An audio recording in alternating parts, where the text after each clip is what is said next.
Hi everyone, it's Melissa from the Buyer's Edge platform and welcome again to the InsideTrack Master User Group, aka the MUG, where we hope you leave a little more knowledgeable about our InsideTrack technology and become a little more profitable with the takeaways you've learned here today. First, I want to thank everyone for joining us on this beautiful Thursday. As a reminder, the reason why we put on the MUG is to ensure that our customers maximize the value of InsideTrack. So get comfortable, grab a coffee, and check out this interactive demo of our new market year-over-year tracker. But first, speaking of coffee, I would like to thank our sponsors, Nestle Professional. Nestle Professional is committed to providing the finest of ingredients, operational knowledge, and uncompromised support to food service operators. So if you're interested in exploring their innovative products, such as Coffee Mate and Natural Bliss, reach out to your current client manager for more information. So now the moment we've all been waiting for, our InsideTrack expert, Tyler, will be showcasing our new market year-over-year tracker. Tyler, take it away. Perfect. Yeah, no, thank you everybody today for jumping on the MUG. Glad we can do this on a monthly basis with all of our customers. Anybody that's interested in learning more about InsideTrack, always happy to set up a call to show anybody anything. So I know Melissa mentioned today we're going to go over the markets tile, more specifically the year-over-year tracker. That is now one of the new features that is in the markets tile. And we're going to jump into the markets tile right here.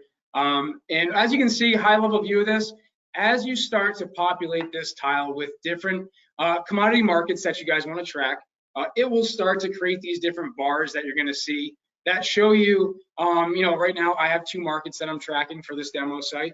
It's telling me right now that I have one market that has actually gone up anywhere from 0 to 50%, and down below I have one market that actually went down.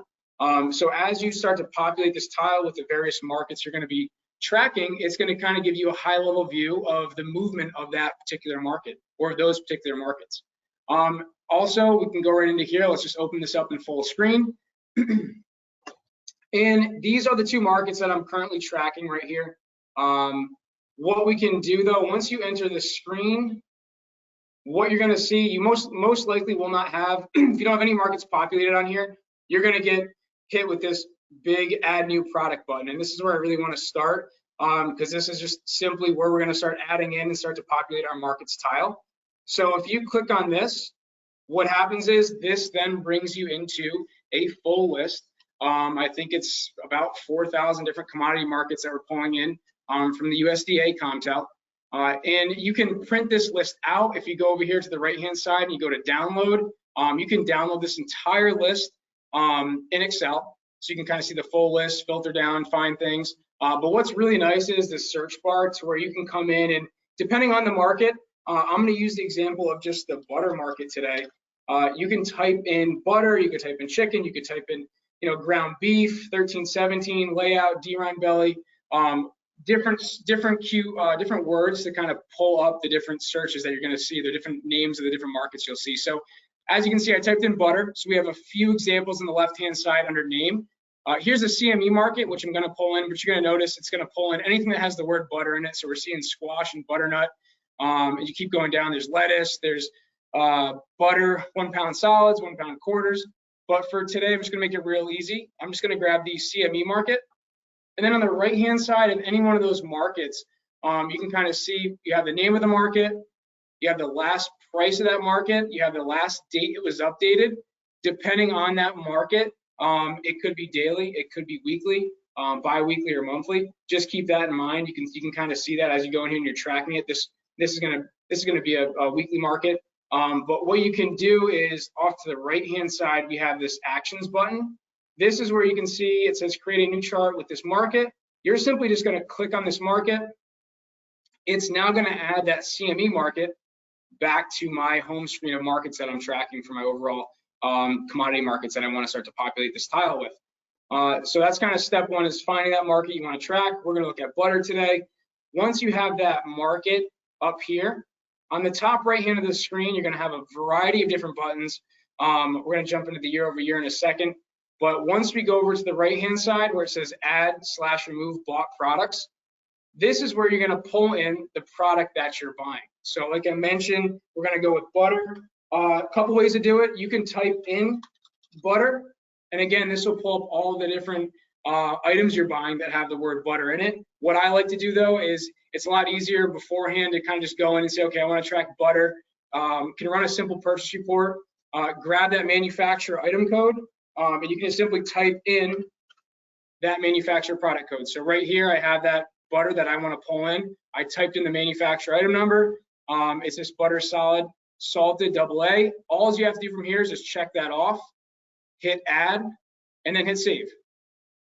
And once you do that, what happens is it simply just shows you, hey, here's the CME butter market in the red, and then here's the blue, here's the price that you paid, pulls in that average monthly price for that item to kind of show you how you trend against that USDA market. So you're adding that in, and once that's added, the best part about it is you don't have to go in and repopulate it. It's ongoing to the point where you log in, you're going to see that trend in that market and how your price, maybe your price went up because the market's going up, or your price was already high but the market started to drop, so you should expect to see that price start to come down as well. So it gives you kind of that live tracking ability to keep an eye on those different markets that you have populated within your tile. So easy way to just simply add these markets in. Couple different things you can do with this. We can actually open this up in full screen. If you click this, you get this massive chart, as you can see on my screen. Within this chart, you have the ability to click and drag. This is where you can zoom in on a certain time period. And again, it just depends on what you want to look at, what you want to hone in on. But we can just simply hit this X and get out of there. You can do the same thing within the chart though. So when you have this chart up and you want to go in and say, okay, let's just I only want to look at maybe, let's go in and go for this time period. We can simply click and drag and zoom in on that certain time period. So once you zoom in, you're zoomed in all the way, you can hit the reset zoom button. This pulls you way out. You can see we're going back to 2021 with this market. Pricing is going back to 2020. So it gives you a good idea. You have the ability to kind of go back as far as you want with these various markets. With that being said, though, this mug today, we want to talk about the year-over-year feature that we just added to this market chart. Right here, if you hover over this symbol right here, it says year-over-year. We can just click into this. And what this will do is now pull up the previous year's market. So you can see on the bottom of the screen, 2020, 2021, 2022, 2023. It's pulling up the markets, for the past 3-4 years. So you have that market intelligence right in front of you, and you also have this product's price for the past 3 to 4 years. What you can do within here, though, is simply you can click if you want to get rid of some of the noise. Maybe we just want to look at the past couple years. We don't really care about 2019, 2020. 2021, you can start to filter that chart down to show you more specifics. Let's say this year versus last year, and you get that nice overlay. So everything is laid out for you. You have that different markets displayed with the different emblems, so you know exactly what you're looking at. As you hover over these markets, again, you can zoom in if you want. If we go back out here, you have those overlays. So again, it's really, really nice to have that ability to go in and say, okay, what did this CME market do for the past 3 to 4 years? And if you want to hone in on this year versus last year, you can pull that up. And then once you're done, you can just get on and just maybe add in another market. You'll notice these markets and these items will stay in here. So if you wanted to repopulate it, you can do so. And you can also just look at just the markets, maybe for the past 3 to 4 years as well. So you get the nice year-over-year overlay for these various markets. The nice part about this as well is you can export this into PDF. It just comes out as a visual graph chart. So if we just hit this button right here, you can export this. It pops up on the bottom left. You can open it up, and now you have this chart for this butter market. So again, it's just a quick, easy way to say, okay, my pricing is going this way. Here's what the butter market did for the past couple of years, and you can take this, send it to one of your team members, or just have it handy when needed. Again, the nice part about this too is kind of measuring, if you guys start to contract certain commodity items for a set period of time, different ways to look at it, but you can kind of see what was going on with that product before you got a contract, and then all of a sudden you can see that contract falling fall into place. Kind of an example up top here with this bacon that I added in here. You can see, pricing was kind of going up and down, and then all of a sudden, December 2022 kind of flattened out. So most likely going to be due to the fact of putting a contract in place, you're going to see that monthly pricing hold across the board. So a lot of different ways to measure prices paid against a variety of different USDA commodity markets. And also, if you guys are in here and you're not seeing a certain market that you're like, hey, I don't know if this is the correct market, please just reach out to your client managers. We have access to additional markets. We pulled in, the top markets we believe that we've seen a lot of our customers use across the board. But we have ran into instances where that market's just not there. So we do have the resources to go back to our partner at Comtel and just pull that information in and get it populated so you guys as the end user can come in here and then add that market in. So just keep that in mind as you're in here starting to populate your markets chart. There's a lot of different things you can do with this. Just to start, what I like to do with a lot of customers that are just wondering, hey, can you populate my top 5 commodity products in here for me? Real easy. Just you can jump on a call, set up a one-on-one, go through it, kind of walk through. Here's my top 5. Pull those markets in for you, pull those products over those markets for you, and just kind of walk you through again how to do this.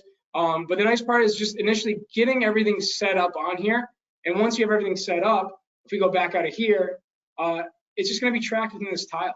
So that's the best part about this. And again, the whole purpose of InsideTrack is to kind of summarize all this information at a 30,000 foot level. So when you log in the morning, hey, I'm tracking 3 markets. Okay, I have 2 of those markets that went up 0 to 50%. One of those markets dropped. What market is that?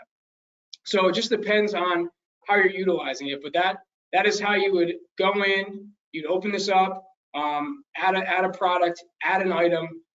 You have that year-over-year overlay. You can populate it with. You can drill out and delete some of the noise. Maybe look at certain years over certain years. Pin that up against those items bought within the same years, and then just kind of track that going from there. But as you come in here and as you pull things out and you have all these markets and everything kind of populated, when you go out and come back in, it will be left the same way as you're in there. So if you have a year-over-year chart and you deleted everything besides the last 2 years, that information will stay there for the next time you come back in. You'll see that within the chart. But that was pretty much what I have for you guys today. It's kind of a short and sweet one, but just wanted to say again, thank you everybody for jumping on the call today. And again, just to reiterate, if there's any questions on how to populate markets, how to add things in, things you're not seeing, items you're not finding within the charts, within the table to populate your tile with, just reach out to us. We'll set up an easy one-on-one and just go through it and make sure you're set up with all the information you guys need. So every time you log in, you have it right in front of you. But Melissa, I'll push it back over to you if we have any questions. Okay, great. Well, thank you, Tyler, for that demo of the new market year-over-year tracker.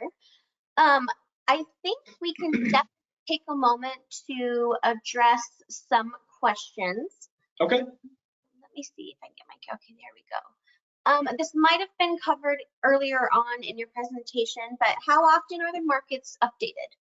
So great question. So that, again, it's gonna depend on the market.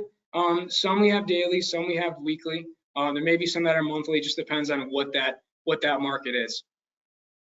Okay, great. And what if I don't see the market I am looking for? Again, let us know what market you're looking for, and we can reach out to our partner to have that market pulled in, and then let you know when it's updated and help you get it populated if need be. Okay, great. Thanks for that insight, Tyler. This has been awesome. Just as a reminder, our next mug session is May 18th. We will be showcasing the InsideTrack RFP module.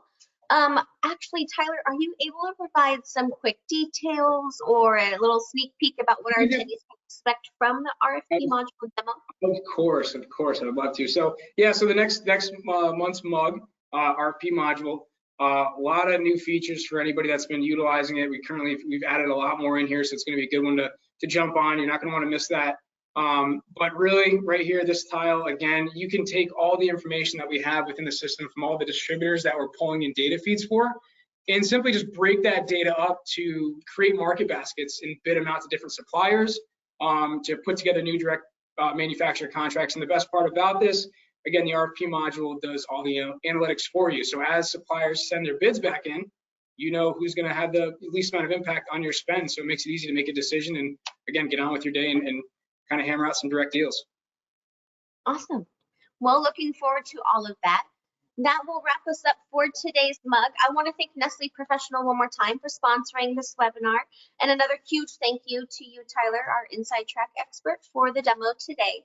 As a reminder, don't forget to register for the next mug that is scheduled for May 18th. So make sure to follow the InsideTrack social media accounts and check your emails for the next registration opportunity. If you have any follow-up questions from today's webinar, please feel free to reach out to your client manager. And I hope everyone here today has a wonderful rest of their week.